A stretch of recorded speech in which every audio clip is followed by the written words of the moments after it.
You can argue with an instructor. You can't argue with an AI computer. Well, you can, but it don't listen. Oh, I still get arguments with the GC Quad. I'm like, those stickers are on your club, brother. Like, I'm not. You hit it there. I did. I'm like, I did not tell the computer to put the contact right there. Yeah, exactly.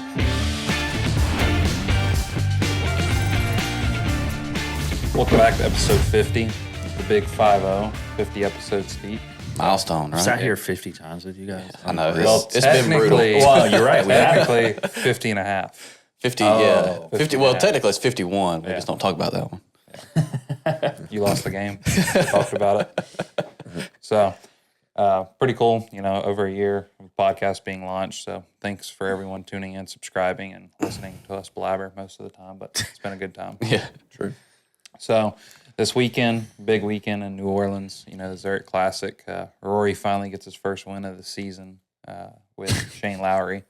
So, Are we going to put an asterisk on it? yeah, Taylor Gooch in there. Exactly. It was a team event too, so now there might be an asterisk. So I'll say it's not like I don't know. It's not a true. I mean, he won. Don't get me wrong, but like he had to. They're counting it towards his record. Yeah, for sure. They're counting it towards his record. I will say this. McIlroy and Lowry just looked like they were stealing candy from babies. Yeah. I mean, they had no business winning that tournament. I got home and I was like, you know what? There's literally nothing on TV this weekend. I was like, let me just turn it on. And like, it was their last hole. I watched some other team just whiff making birdie to get into the playoff. Martin Trainer, Chad Ramey were already in the clubhouse. They finished 3 hours before Rory's group. Rory birdies last hole. Rory's team birdies the last hole to get into the playoff. And I'm sitting there and I'm like, these guys just have they might as well have not played the playoff because you just knew who was going to win standing on that tee. Yeah. I mean, in the playoff, Martin Trainer and his partner made bogey on a par 5. No, it was alternate shot. Yeah, that can be tough. But that being said, Don't bogey par 5s. it never helps. I'm pretty good at least bogeying a few around. But Don't do that. do you think this will bump Rory McIlroy forward? Do you think this is a boost? He's clearly world number 2 now. yeah, he's got to win 2-3 more to get to 50% of where Scheffler is, more ranking points. So Yeah. Well, just thinking FedEx Cup points alone, Scheffler's about 2,000 points ahead. So I think going into next week for the Wells Fargo, obviously Rory's always played really well at Qual Hollow. So if anything, it probably boosted his confidence going into a course that he's already really comfortable with. well, did you guys see what also rolled out this last week? The PGA Tour, or not PGA Tour, I guess the Strategic Sports Group put out the $1.5 billion of their equity investment that they're going to allot to the players. So they announced last week that estimated Tiger Woods is going to get around $100 million over the next 8 years, with 50% of it being guaranteed in 4 years. I think Rory McIlroy was at second at $50 million. Jordan Spieth, JT, they're around that $30 million range. So It's a good deal for Tiger. it's a great deal for everybody. Yeah. Now, to be kind of Tiger's going to get paid. And what is that for? Is that just like name, image, likeness or something? Or like... well, that's the PGA Tours, because PGA Tours they're now for profit. So if you're a member of the PGA Tour, you're essentially building equity throughout your finishes. And what they're giving these players for, and this is kind of my gripe on it, they're calling it they're essentially giving this money for staying. Right. They're essentially rewarding for loyalty. They actually use the word loyalty. Okay? So they're getting paid for their loyalty to the PGA Tour. Now, what was all these guys saying? What was wrong with what Brooks, DJ, all those guys? They were taking the money. How is this any different? It's not. It's the same thing. So now it's okay. Yeah. Well, it's coming from a different place. Okay. Same, but different. Yeah, we play for the legacy of the game, Yeah. the tournaments, the history. and stuff like that. But I should We be don't play rewarded. for the money. Yeah. I should be rewarded for my loyalty. I was like, it's going to work out good for Tiger because he's going to get paid. I mean, it's great for everybody that's getting in paid. 4 years, you got to figure he plays probably, 16 to 20 rounds in 4 years on tours. So he's getting paid $5 to $6 million a round. Sign me up. How many $100 million deals has Tiger gotten? Is he a billionaire yet? Oh, yeah. Oh, yeah. He's well past that. Okay. I mean, I know he's been the highest grossing athlete. Well, second behind Jordan, right? The ex got a lot of it. Huh? But I'm pretty sure she's married to a billionaire now too. So, probably. but I think it's just funny how everything's just come full circle. Yeah. I mean, Right. I always now- knew it would. And now, eventually. like, you know, you go through and I'm scrolling through X when they announce it, and all these like media outlets are like tweeting out, just saying, like, wow, it's about time. This is great. Things like that. It's like, let me just show you guys your own tweets 3 years ago, Yeah. 2 years ago, when you were saying they were selling their souls just for money, not the history of the game. It's just it's a weird place in golf right now because you can't say something like loyalty. I mean, what does that even mean? Sorry. We're jamming. Hell yeah. But, I mean, JT figured out while he was playing in the middle of a round at Pine Valley. So, I mean, there's better places to I don't know if there's many other better places to figure out. You just got $30 million, It wouldn't be a bad one, that's for sure. 15 of which coming in the next 4 years. Yeah. So, Yeah. So are they getting the better end of it, or while we're on financials, is Anthony Kim getting the better end of the bargain? yikes. He is now 48 over par.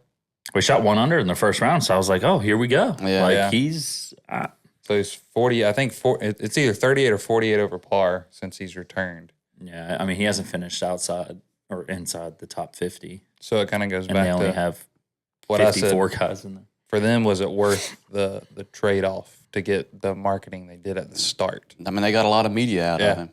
So that's the way you've got to look at it, because you look what happened in Australia this weekend. It was insane. I was going to say, honestly, the LIV event was awesome to watch. Yeah. But It's I would say with the Anthony Kim situation, everybody wants to get a hold of him still, right? Like every time you turn around, there's a different interview with a different person Yeah. with Anthony Kim, and so obviously the buzz is still there. I think it's still a win it's a win-win for both of them right now. yeah.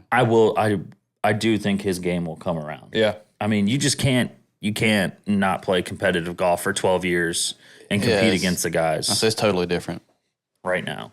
Plus, the game has advanced a lot from when he played 12 years ago.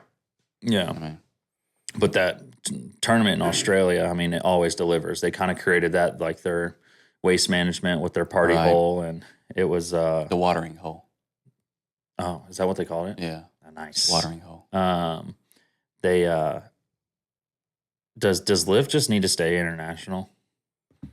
Well, I think that's what they're trying to do based on what Ian Poulter does, a lot of question and answers on his Instagram when he's on the plane. And essentially they asked him about just doing more events in Australia because Australia's been left out for so long. And he said they don't Well, want the to do PGA that. Tour used to do 3. Yeah. And They did back to the 3 weeks in a row. Well, actually, they included the Australian PGA with that, but. So with what Poulter was saying is, like, even though like it's viable to stay in Australia for multiple events, they're trying to set this up to basically be a global traveling tour rather than it be complacent in one space. Yeah. So they're trying to bring golf, like the LIV events, to places that don't have golf or PGA or European or Asian tour events. So I mean, for controversy wise, it'd probably be better that it did stay out of U.S. But I mean, U.S. is still the biggest golf market. I mean, So- I get that, but like maybe they just need to do like 2 or 3 events in the U.S. and So make they- it big deals. They Make might it their be majors or something. Yeah, they might like be that. a little bit U.S. heavy. I mean, you kind of have to be when probably majority of the people. Well, we know PIF is funding it, but PIF subsidizes like almost all American companies. So I'm sure you have to appease to kind of certain sponsors at that point by keeping events in the United States. Right. But it's obviously a different world. I will say there was 2 players on LIV that, based off their Asian Tour rankings this year, they qualified for the PGA Championship. That's So good. there's a pathway for LIV players to make it into the majors. Yeah, play other events. AKA Taylor Gooch, play other events. Right. Right. Yeah. that's what Joaquin did.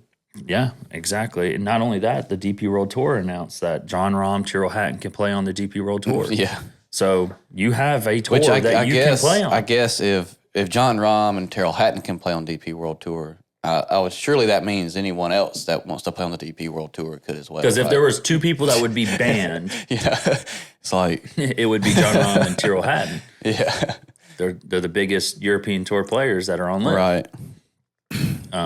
But obviously, it's just funny how we always say like we're not going to talk much about it, but there's always something that comes out Yeah.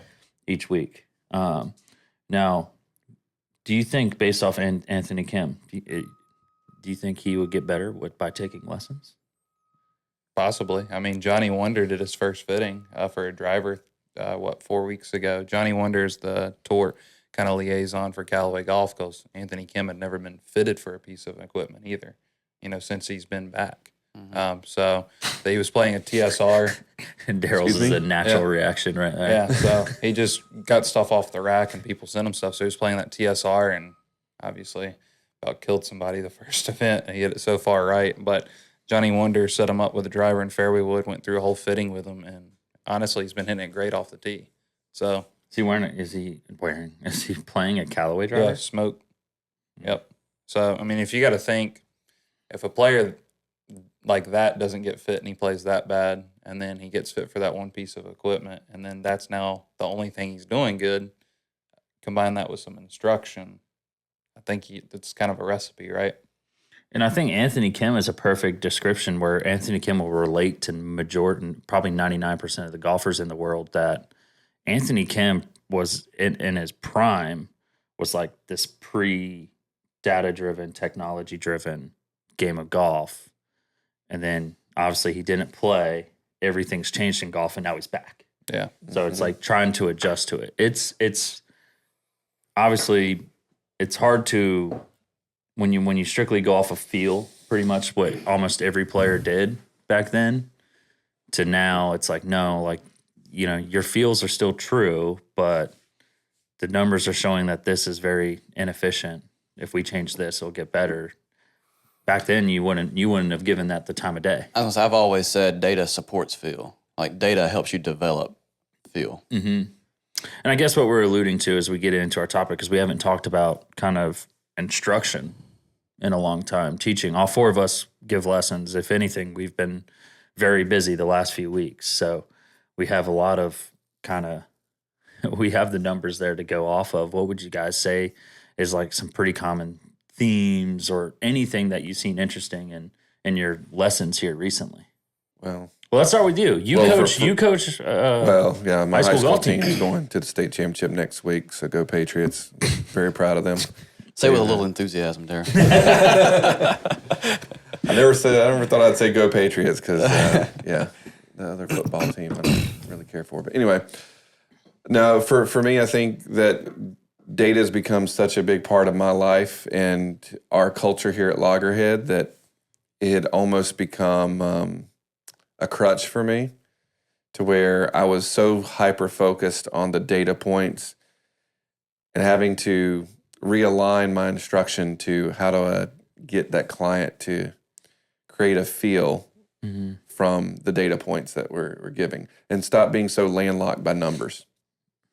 I get that. Because even in my own game, I got so hyper-focused on my path because I was so far from the inside, and I was tired of hitting it left. And really all I'm trying to do now is go hit a cut. How do you hit a cut? Swing outside in and hold the face. Yeah, aim left to make sure your face is right. Exactly. Swing left. So I'm trying to just see the ball flight and not worry about the number. And that works, for some people. I think that, but at the same time, I think the data also helps us drastically to kind of diagnose, almost like you're going to a doctor and getting blood work or EKG or something like that. It helps us diagnose and see what's going on and how do we take the necessary steps to fix the client or help them. Yeah, easiest way I put it is you need data when you feel like you're doing something. Yep. And you're getting the opposite result. Completely different result. I completely agree. Right. Because like you're trying to convince yourself that your feels are there, like, in your mind, everything feels like you're doing something. And if the result isn't happening, then something's wrong in some area, right? No one's swing is perfect. I think a perfect example of that, my client the other morning thought that he was swinging to the right. He's 8 degrees outside in. And he's sitting here trying to hit draws. And it's just a big pull draw. I was going to say your face would have to be extremely closed. Oh, yeah. Yeah. And it's tough to do because you're exactly right. How long has he convinced himself that feel is inside and out? the reason why he and what we've learned now is that when you feel like you're doing something, it usually stimulates or comes from your aim, right? Yeah. He probably felt like he was swinging right, but it was, no, you're lining up 30 yards right of your target or where you think you're aimed. Yeah. So then we naturally cover left, finish left, and hope that the face is somewhat there. Yep. I mean, there's a lot that goes into it. I would say the most common theme I've seen in my lessons recently, I don't know what it is. I joke about it all the time. What's the shot shape that most people struggle with? A slice. Yeah. Right? For a right-hander, the ball curves from left to right. I've had nothing but inside out, very hooky style swings recently. Yeah. Really handsy players lately. Yeah. Which I've had the opposite. Which I will say, I will say, You get the good ones. a hook is always a lot easier to fix than a slice. Oh, yeah, for sure. Yeah. And it's very easy in lessons, and I'm just going to it's very easy to feel like you're teaching one dimensional because I've given so many slice swings lessons that it makes me think that I'm only a draw bias teacher. Right, yeah. Right? It's like, no, I'm just trying to neutralize that face to path relationship. Yep. So the ball either falls left or falls right. I could, I had a student yesterday where we just changed alignments, right? That you would not be able to see on the range. You would not be able to see from your ball flight. When your feet, I would have been able to see it if I was standing behind him on the range. But when your shoulders are 20 yards left, your feet are 10 yards right.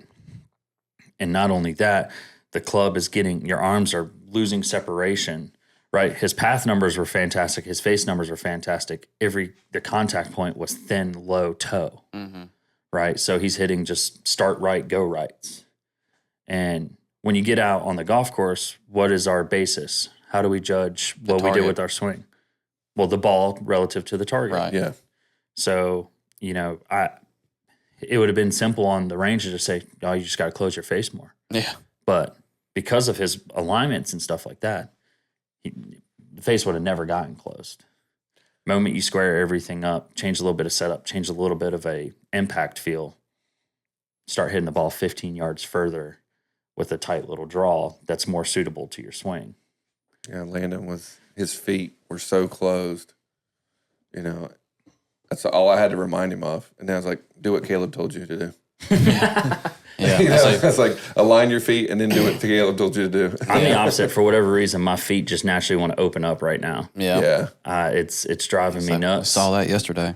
Well, after that video, my dad came in and he was just saying things, and I was like, "Why don't you just tell me what you want me to do with the golf club? Why don't you just do what you want to do with the golf club?" He goes, "Well, you draw everything." He goes, "It's just not making a whole lot of sense to me that you're cutting a driver, but you can easily draw everything else." Yeah.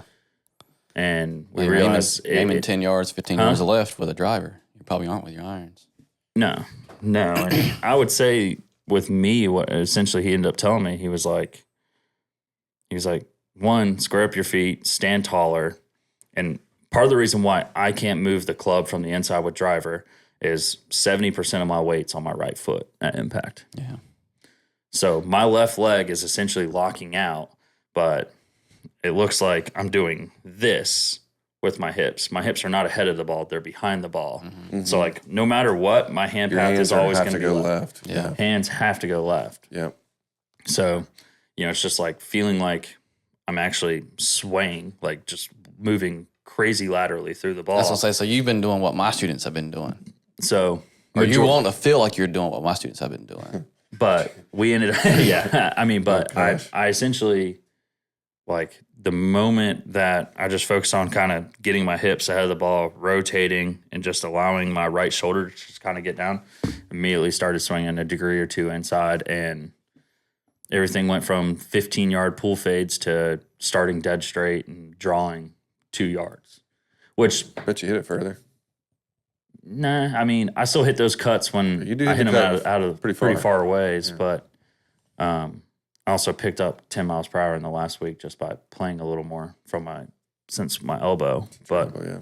but I would say that I have a strong grip. I've always had a strong club face. I create a lot of I create a lot of shaft lean, so my dynamic loss always down. So I think what has happened over the years from me always be de-lofting the driver head is in order to create loft, what was I doing? Sitting back on the right. Sitting back on the right. So, which eventually is going to help you start cutting the ball. Here's a good question because I always get this. Is the driver swing different than the iron swing? Yes. I would 100% agree. Well, there's a fundamental difference between, well, for one, what's the object we're trying to hit? It's a golf ball. Yeah.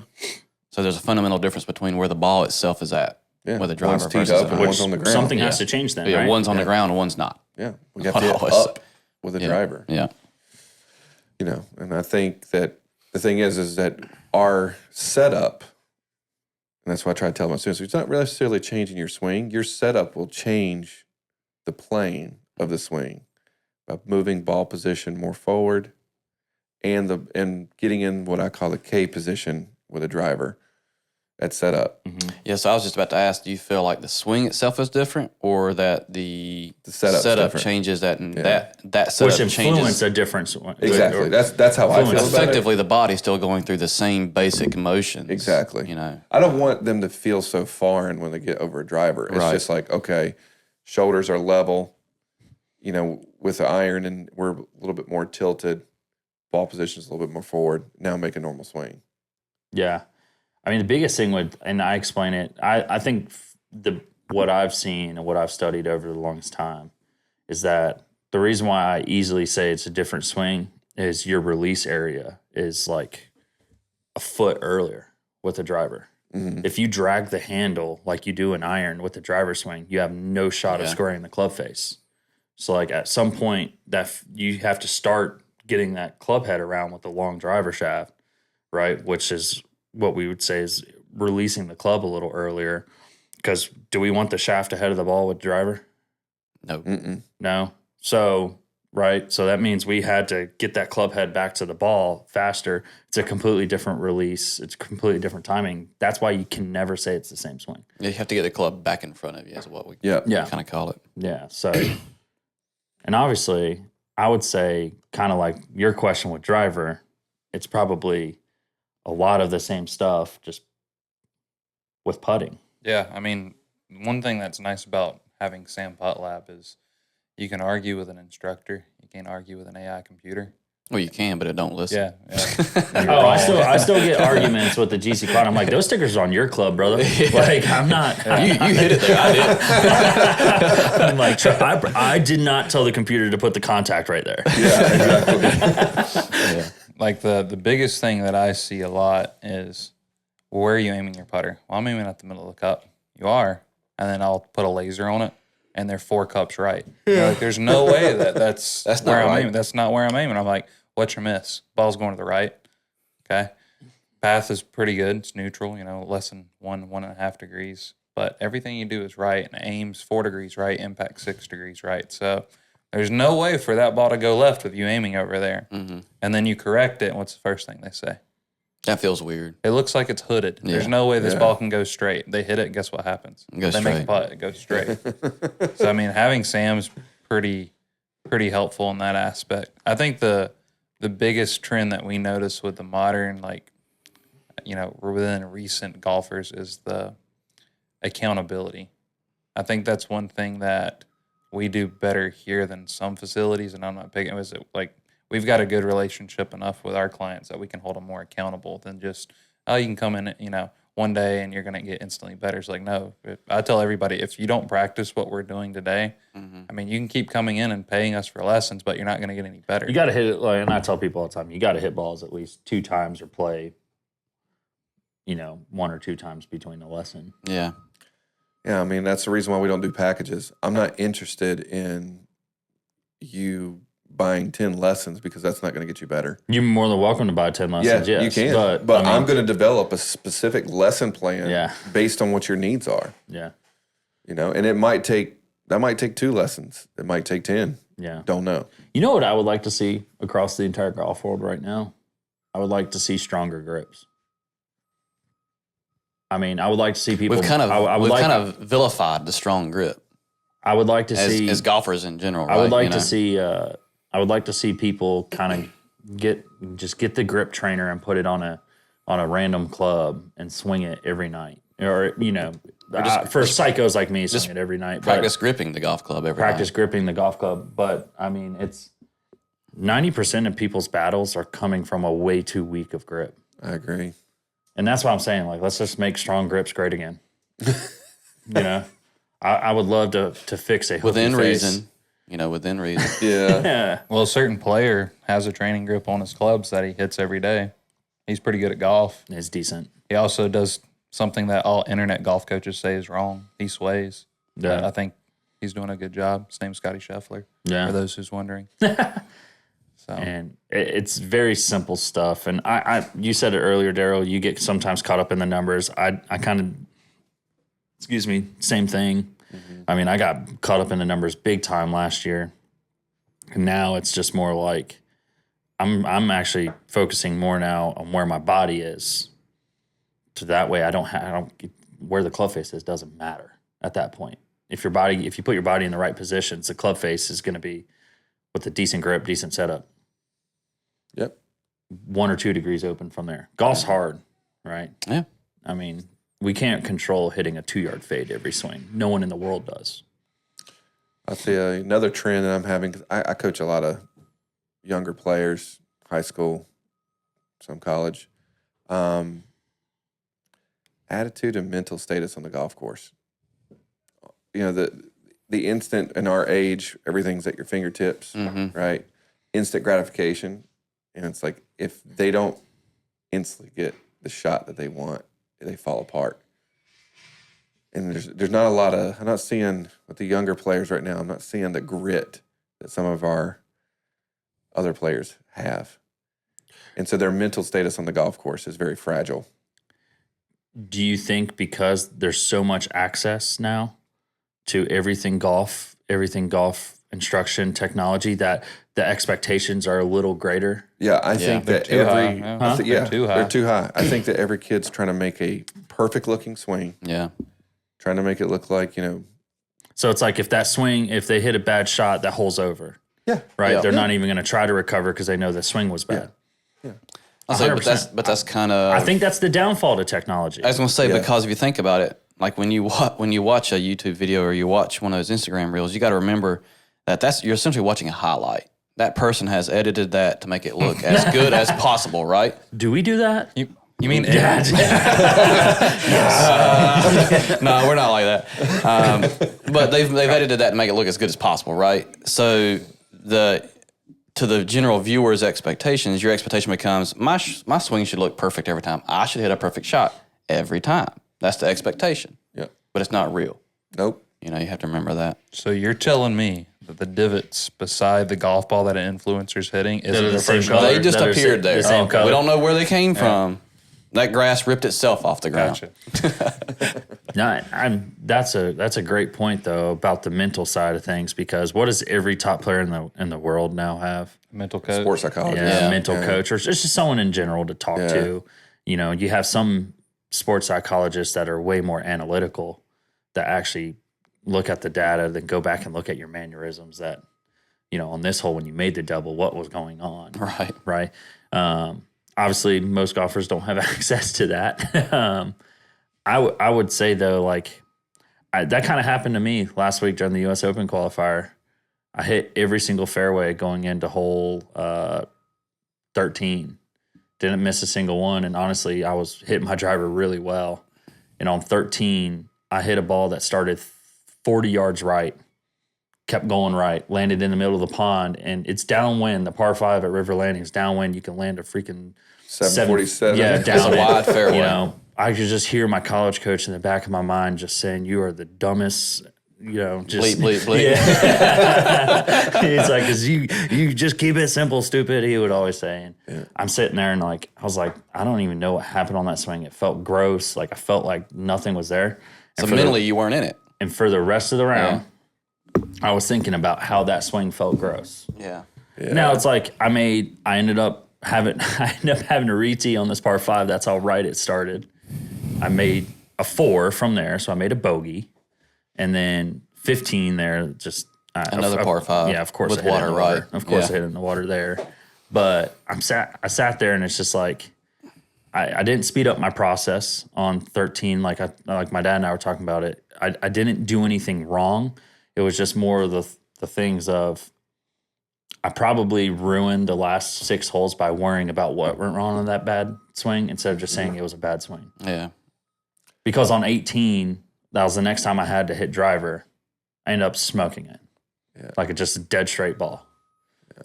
It's just the mental side of things is a completely different animal. That's probably more of my coaching with my high school team than actually physically showing them, like working on like swing plane or technique with chipping or bunker play.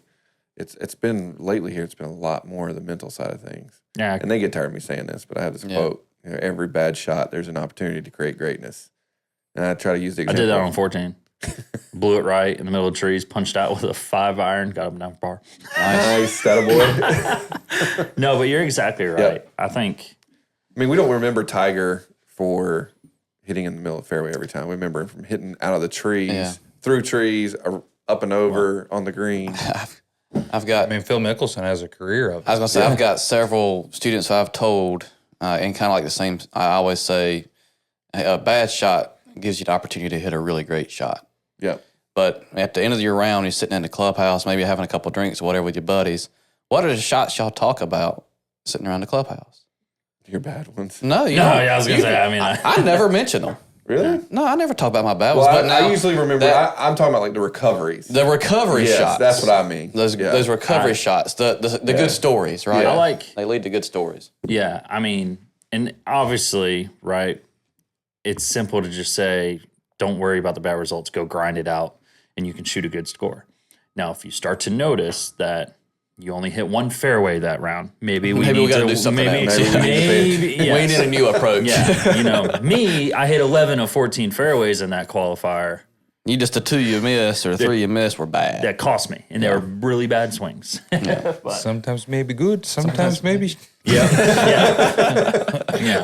So, but obviously, if you need help, get it. Yes. Let's get some show and tell in here. Yeah. Tour striker. Best training aid in the world. So I know you love this. This is. I agree. If you take lessons with myself, you are going to have this around your neck at some point. Yeah, I'm the same.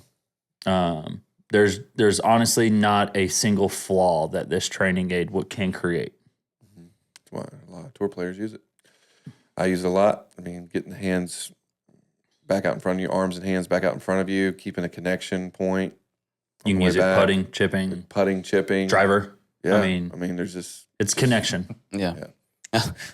I've been having to use it for my last few lessons here, or for like the last week or so. Well, like yesterday, I didn't have to use it. I easily could have, but like the gentleman I gave a lesson to yesterday had one of the better shallowing moves I've seen in a long time of an amateur golfer. Yeah. Like his arms got way away from him, but he got him back. Yeah. And I was like, you have no idea how hard that is and how good that is. I'm not going to touch that.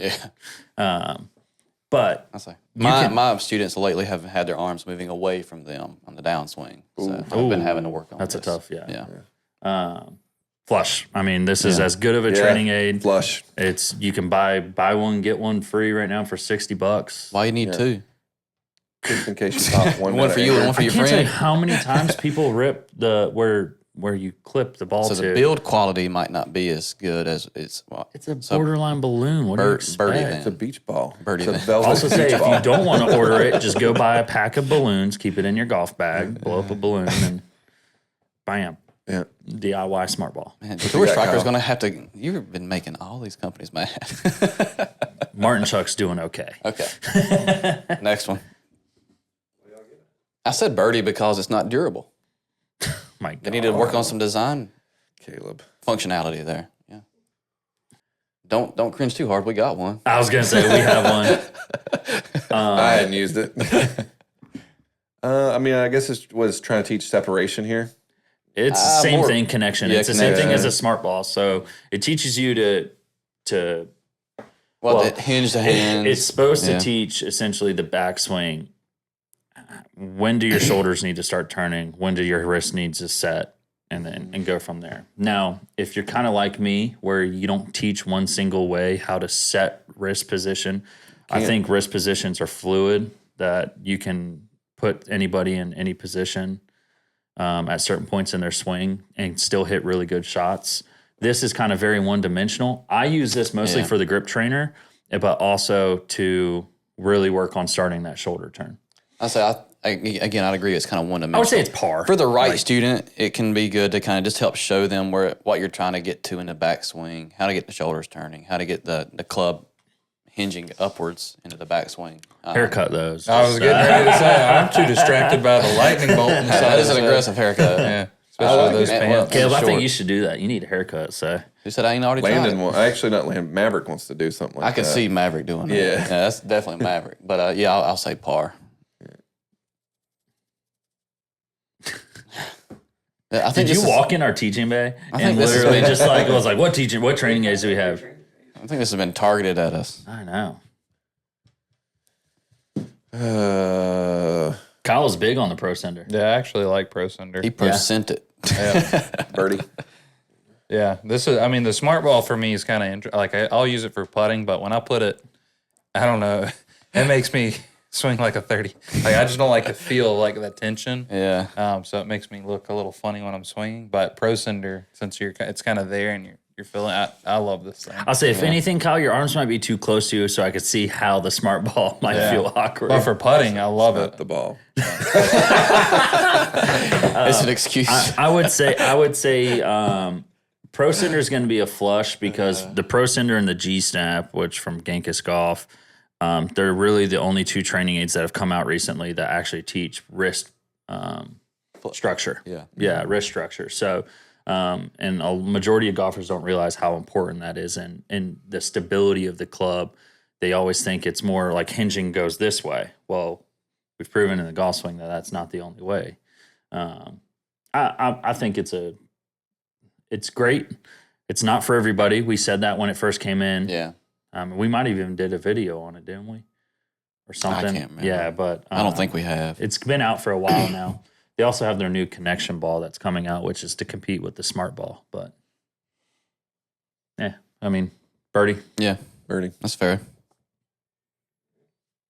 This has been a lot of fun. I love this thing. Yeah. It's one of the better things I've seen now for putting. Well, I've got a critique on it.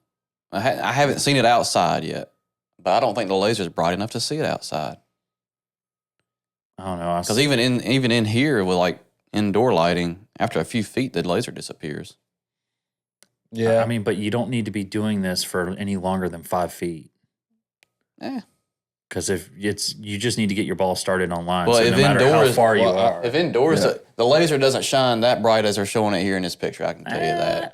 If indoors, if it's disappearing in 10 feet, outdoors, it might be 3. But I'm just saying that It's laser pretty needs bright. I don't needs know. to be bright. I've used it outside. It works. Yeah, I like the idea and the concept of it. I think it's great.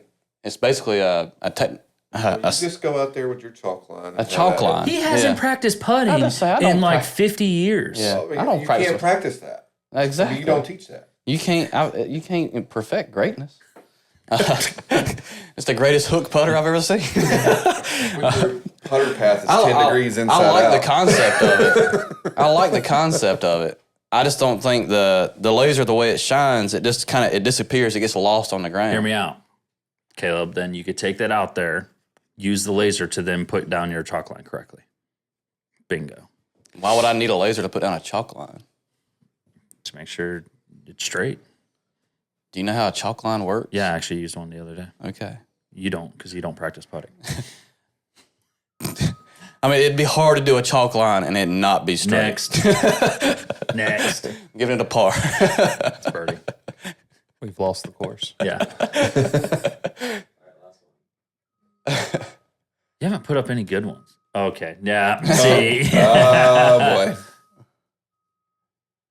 Well, Shank. yeah, I was gonna say Shane. I don't even know what it is or what it's supposed to be doing, but It's just like ropes in a gym. Man, if I was moving at Mach 3, I'd rip that weight down the fairway. You kidding me? No. It's too cumbersome for like the practical side of it. In my eyes, we couldn't have this in here. It just takes up too much space.